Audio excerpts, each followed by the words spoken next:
नमस्कार माझ्या गोड मैत्रिणींनो.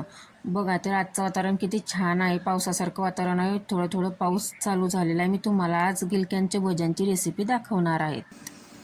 आपण आधी लसूण घेतलेला आहे, तो बारीक करून घेतलेला आहे. मिरच्या पण मी मिक्सरमध्ये न बारीक करता छोटे छोटे एकदम छोटे तुकडे करून घेतले आहे, कारण त्याच्यामुळे चव छान येते. आणि गिलके पण बारीक केलेले आहे मस्त, आणि कांदे लांब काटलेले आहे मी.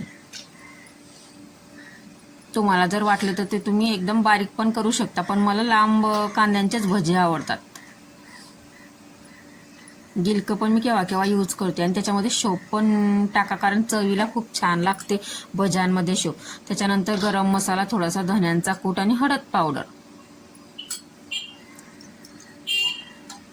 जिरं तुम्हाला अख्खं टाकायचं असेल तर अख्खं टाका, नाहीतर बारीक करून टाका. त्याच्यानंतर आपल्या मसाल्यानुसार बेसन पीठ कालवायचं आहे.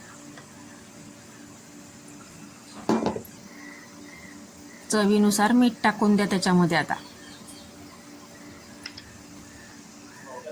थोडासा सोडा पण मी यूज करते त्याच्यामध्ये.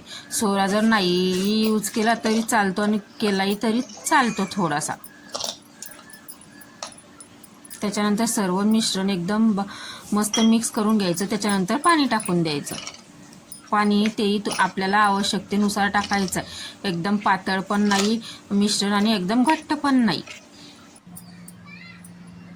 बघा आता मी लोखंडाच्याच कढईमध्ये तळत आहे. लोखंडाच्या कढईमध्ये तळल्याने किंवा भाजी केल्याने आपल्याला शरीराला जे कॅल्शियम कमी असतात ते मिळते त्याच्यामध्ये, म्हणून लोखंडाच्याच कढईमध्ये तळते. पण आणि मी भेंडीची भाजी पण म्हणजे लोखंडाच्याच कढईमध्ये करते. बघा किती कुरकुरीत झाले आहेत आपले भजे. तर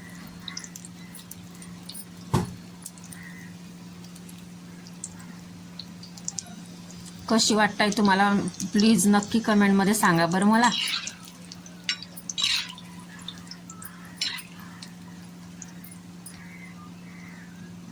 ही भजी बाहेर पाणी चालू असल्यावर अशी भजी नक्की करून बघा, किती सुंदर आणि छान लागतात ते.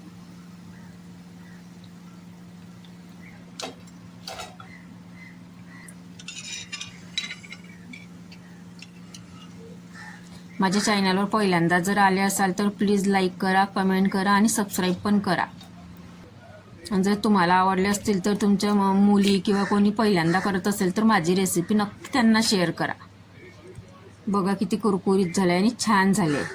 थँक्यू.